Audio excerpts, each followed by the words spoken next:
In today's tutorial, I'm show you guys how to disable automatic restarting after system failure on your HP laptop, tablet, or desktop computer.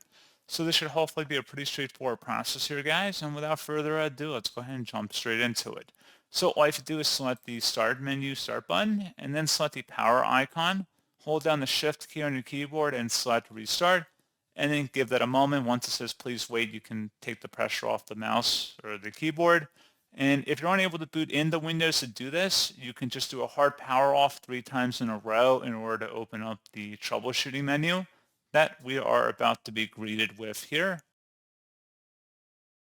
And you'll just select Troubleshoot, reset your PC, or see Advanced Options. Select the Advanced Options option, and then select Startup Settings, change Windows startup behavior, and then select Restart.